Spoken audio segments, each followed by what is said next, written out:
I'm really conflicted in a way. I can see that AI is, right now it's very helpful in generating many different ideas on anything. You've seen that. I both like it and hate it at the same time. Sort of like how I feel about the phone. Everything is like this. Wouldn't I be a lot better without the phone? And I am a fan of AI, but I would not cede to it the ultimate judgment. What you think is funny or a good song or a good novel. Remember, it is being trained on averageness. But I'm not average. Each one of us has our own sensibility. And really it depends on what your abilities are. Creator has to understand they, as a human, are the ultimate arbiter. If all of a sudden we are ceding to algorithms completely, then I do think we lose a certain kind of agency in our lives. You can find a way to be great in your own way.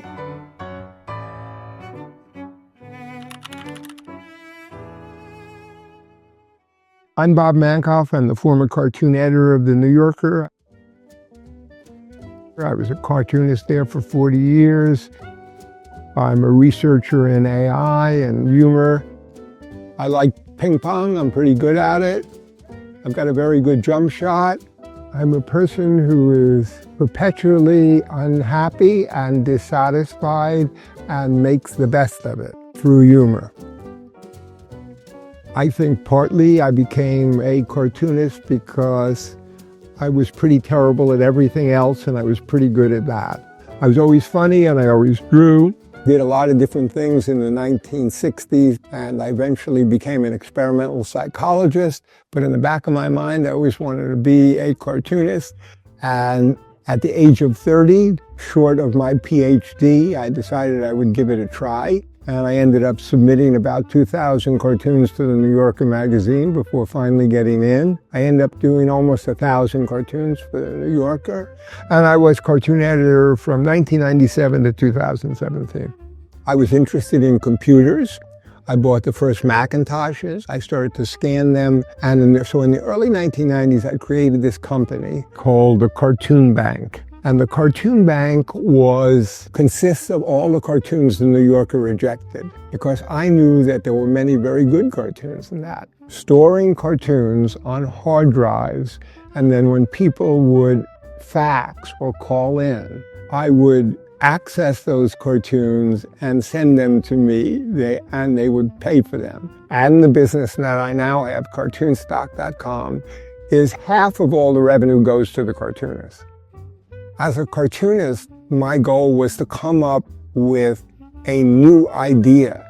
So maybe if you're just saying what other people are saying, what is the point of your post if you're just saying exactly what someone else is saying? Can you have a new thought on this? What I want to say in a way is that I'm a pretty ordinary person.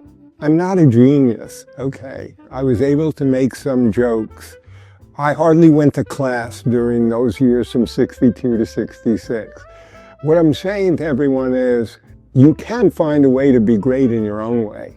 I didn't even start being a cartoonist till I was 30. Use your youth to experiment and do everything possible. The job at the office is always going to be there. Okay, don't go there first. The caption contest on the back page of the magazine, or towards the end of the magazine now and online. And every one of these images is in and of itself funny in some way, but it's not funny like a joke. It still needs a caption to resolve it, to make the humor. So for many years, I and my assistants just looked over these thousands of captions. But in 2015, I partnered from researchers at the University of Wisconsin to crowdsource all this information. And so now there's an extensive data set in which you have all the captions ranked. And I've done a lot of AI research, and other people have done AI research on this towards the end of, can computers, first of all, distinguish? Can they be fine-tuned on this to discriminate funny from unfunny captions? And can we use this data then to generalize the ultimate aim is to be able to give AI a sense of humor.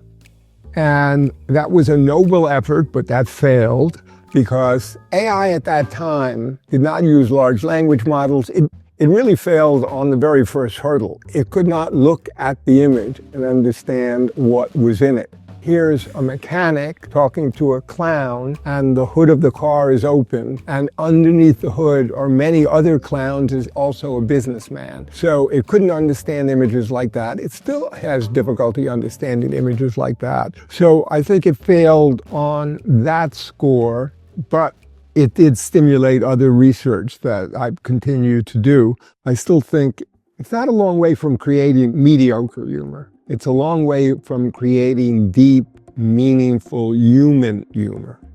Vincent Van Hook, now he heads Waymo. He emailed me saying, it's great that we can win at Go, but we really feel that we have achieved AGI, artificial general intelligence, if we could win the caption contest. And another way to look at it is this. In the 70s, there was a genre of art which was called photorealism. It took a photo and it looked exactly like a photo, but it was a painting. And you'd be amazed by it. You would go up to that painting and look at every detail because somehow a human being had created something like that. You wouldn't look at that photo. If you look 2 years ago, people were saying, oh, it's DALL-E 3, artists are going to be replaced. I don't see artists being replaced. You know what I mean? AI is a tool, and I can see it used in a lot of interesting ways, but I would not cede to it the ultimate judgment of what you think is funny or a good song or a good novel. Even the AI or the AGI that people imagine that is robust and safe and all of that also might not be a very good thing for humanity. And somehow that makes us happy. Somehow now what are we doing? Remember, it is being trained on averageness, but I'm not average. Each one of us has our own sensibility. If all of a sudden we are ceding to algorithms completely what it is that we should like, then I do think we lose a certain kind of agency, in our lives. A human sense of humor is not about making a joke or getting it. It's rooted in our vulnerability. It gives answers to anything we can ask. And I think I find it very useful for anything that's factual. I mean, the questions I want to ask it would be the questions I would want to ask my therapist, which is, for instance, how do I deal at 80 with the diminishing capabilities, the physical deterioration, the understanding that death is real? And how do we deal with this ultimate unintelligibility of being human? But if I talk to a therapist who's my age and we had a conversation about it, there wouldn't be any answers because there is no answer. And AI doesn't know how to tell you there is no answer. In fact, it's just going to give you a lot of advice. You should exercise more. Even though you're going to die, everyone's going to die. You want to live your absolutely best life you can until you die. We don't actually want answers for anything. We want understanding.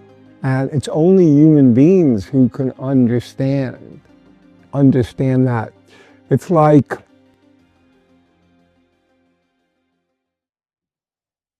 I'm married and I have a daughter, and I had a stepson, and the stepson died. Tragically. There's nothing a computer can tell me. There's nothing an AI can tell me or my wife about that we want to hear. We don't even want to hear from other people, but we want to hear from other people who've had a similar experience, who have endured that. So there, I think we get to the existential questions that AI is useless for, but people are very useful for. AGI is not going to have a solution for that, so that's what I'm thinking most about. Mark Twain said, The essence of humor is not based on joy, but sorrow and hurt and wrong. One of the functions of humor is for it to deal with our ultimate sorrow. So one of the main functions of humor is coping. And frankly, AI has nothing to cope with. It's like saying, well, can AI master humor? I do think you can work collaboratively with it to get it to augment human humor, okay? But to completely, let me put it another way. AI is superhuman at that game over there of chess. It doesn't even make sense to have superhuman humor. We're the judges of humor. And a big fan of it. Anyway, I hope not. Or if it does, I hope it does after I die. Okay.